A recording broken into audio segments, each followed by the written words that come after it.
மணிவாசக பெருமான் சொன்ன மாதிரி நாட்டத்தின் ஏரியாய் சேயாய் நனியானேன்னு சொன்னார் சிவபுராணத்தில்.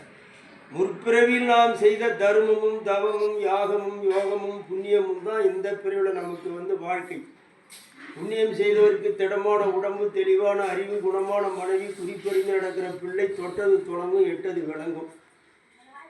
நீ பொதுநலம் அல்லாமல், பிறருக்கு உபகாரம் இல்லாமல், தர்மம் இல்லாமல், தவம் இல்லாமல், தாழ்ந்தோந்தித்தனமாக மிருகம் போல உன்னுடைய சுயநலத்துக்காக உடம்பை மட்டுமே வளர்த்து உயிருக்கு லாபம் தேடாத வாழ்ந்திருந்தால் இந்த பிறவியில் சஞ்சலங்களும் சங்கடங்களும் இன்னல்களும் துன்பமும் துயரமும் நோயும் வேதனையும் சோதனையும் சாதனையும் தான் சந்திக்க நேரிடும் என்பது முன்னோருடைய வாக்கு.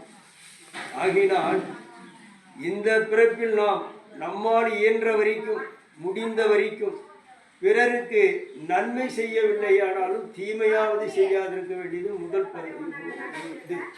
அடுத்தது வள்ளற் பெருமான் சொல்வது, இந்த ஊனை வளர்ப்பதற்காக எந்த உயிரையும் கொன்று சாப்பிட்டு இந்த உடம்பை வளர்க்காது இருப்பது இரண்டாவது தர்மம்.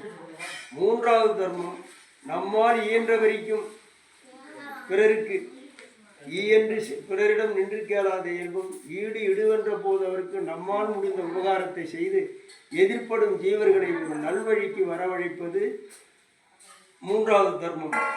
எல்லாத்தை விட பெருசி பசித்த ஏழைகளுக்கு அன்போடு உணவளிப்பது. இப்படி இந்த உணவளிப்பதற்கு இன்ற நம் ஆசிரமத்திற்கு தொண்டு செய்யக்கூடியவர்களும், இப்படி உபயம் அளிக்கக்கூடியவர்களும், இன்று உபயம் அளிக்கக்கூடியவர்களும், என்றென்றைக்கு ஆள் போல் தழைத்து அருகு போல் வேலூன்றி மூங்கி போல் கிடைத்து முல்லை போல் மனம் பரப்பி வாழை போல் புதிர் கொண்டு வளமுடன் வாழ்வதற்கு அருட்பெருஞ்சோதி ஆண்டவர் அருள் செய்ய வேண்டும் என்று பிரார்த்தனை செய்து கொள்கிறோம். ஓம் சங்கரலிங்காய நமக. ஓம் சங்கரலிங்காய நமக. ஓம் சங்கரலிங்காய நமக.